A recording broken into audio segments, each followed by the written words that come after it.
Okay, so we're continuing with our Hadoop install. In part one, we finished with successful SSH to localhost. I'm going to Control D to log out of that session. Now we're back to our original bash shell. Over in the documentation, the next step is to actually format the name node. Now, this first time I try it, it's not going to work. Um,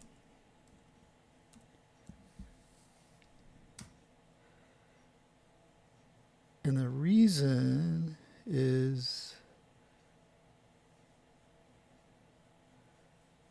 well, I started this earlier before I started recording, and there's an error.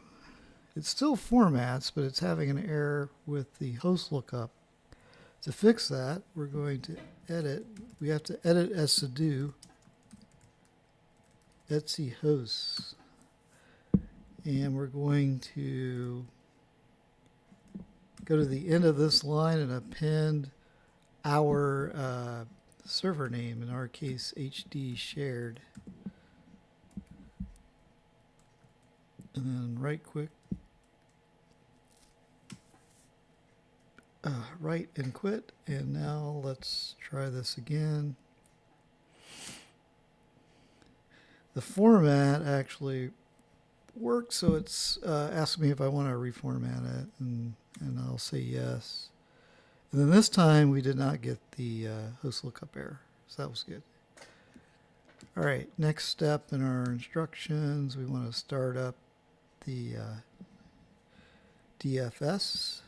So Shift or Control C to copy that over, and Shift Control V, press return.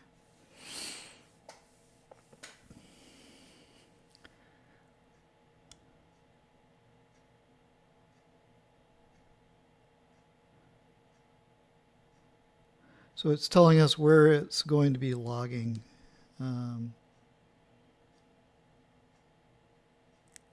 And then it's going to log in to localhost, well, as 0000. All right, now HDFS should be up and running.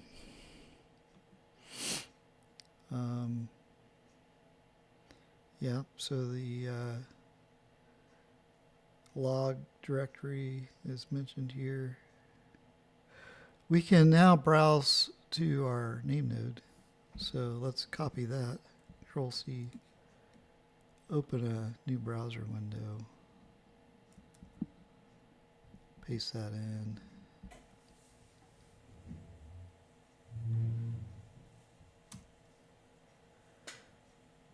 And now we're looking at our name node with the 30 gig hard drive. We end up with a configured capacity of 27 gigabytes. And we've already used 5.29 non-DFS. So of the 27, 5.29 are in use. That leaves 21. All right, so back to the instructions. We want to make a directory for our HD user. Back over here. So first we have to make the user folder. Now we're making a folder on HDFS. That takes a second. It's got to talk to the name node server and tell the name node I'd like to create a directory, and then it responds back.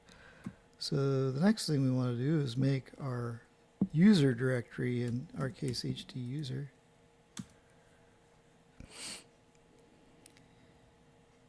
And I believe we're going to have to change ownership of that. Maybe not. Since we're running as, whoops, looks like I closed the terminal. Let's get it back up. Since we're running as HD user and everything's running as HD user, we shouldn't have changed permissions, but we'll find out. So cd Hadoop bin slash hdfs dfs minus put etc Hadoop input. Let's see what happens.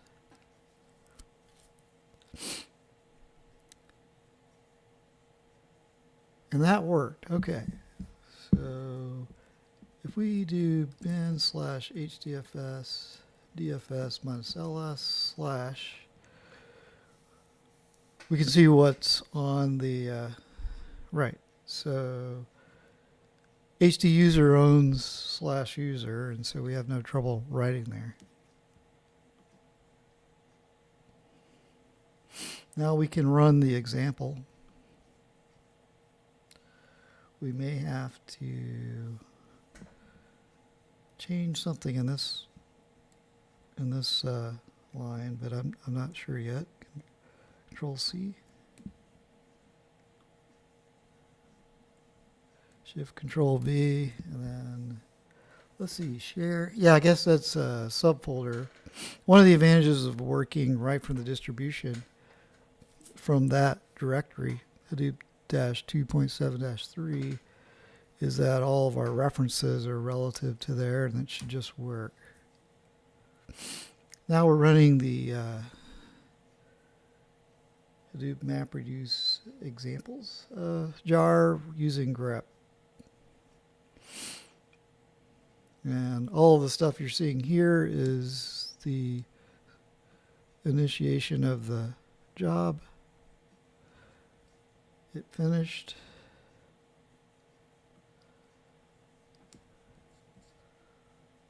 Let's see,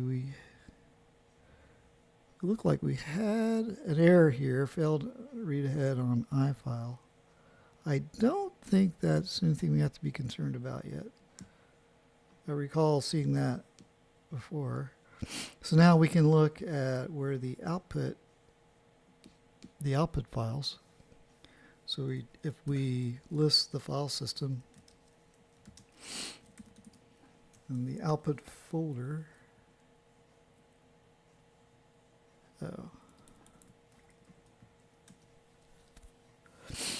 it's in the, we'll see that there's a part file. So if we cat that,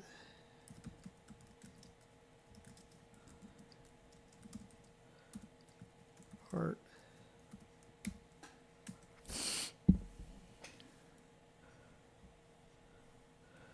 we see the word counts of the particular settings that were in the Hadoop config. All right, so that worked, or the grepping. I'm sorry, the results of the grep. What was the command we ran? So under Hadoop MapReduce examples, we ran grep. If you want to see what else you can do with examples, you can just run the jar without any input, and it will give you a list of possible programs you can run or classes you can invoke. Anyway, I think the most popular one is TerraGen, TerraSort, for testing out the speed of your cluster. All right.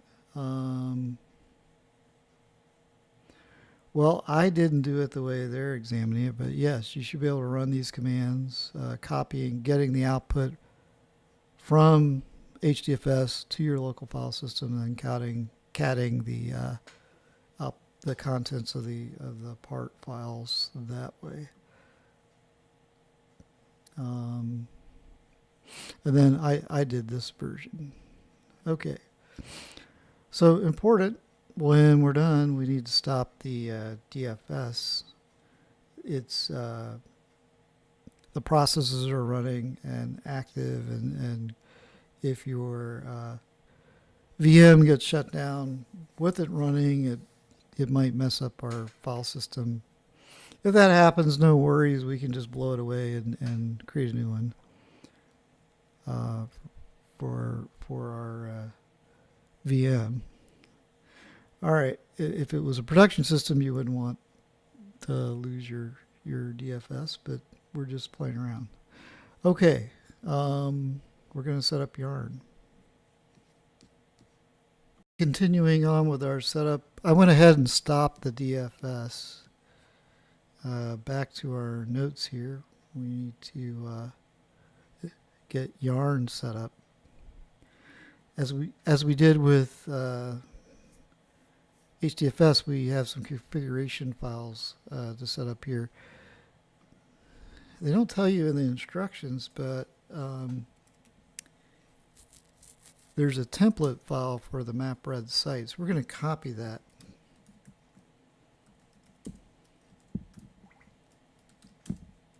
To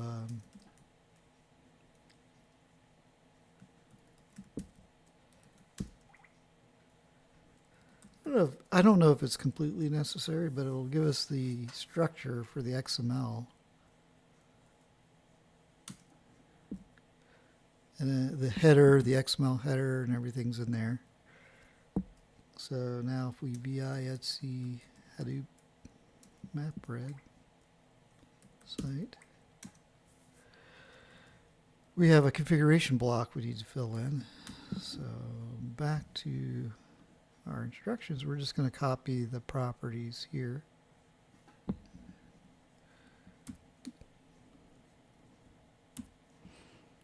All right. Write and quit. All right. And the next one is Etsy Yarn. We'll see if that exists.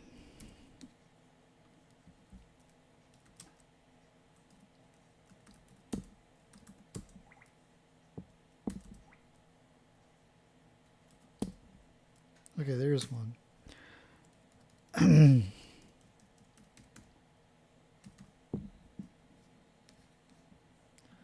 So here they want us to set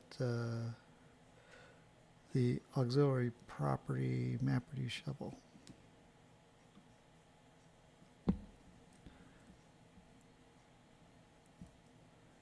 All right, copy that. Okay. Now, if that's done, it should just start.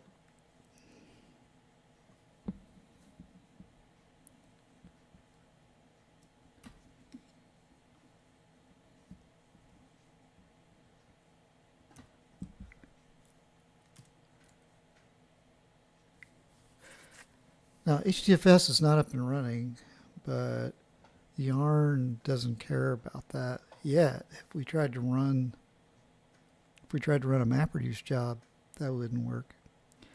But we could also go look at the resource manager in our web browser next to the namehead.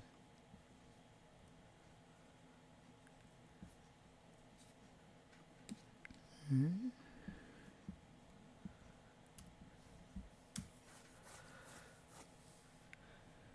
There it is. Okay, Yarn's up and running. For now, we're going to shut it down with a stop Yarn.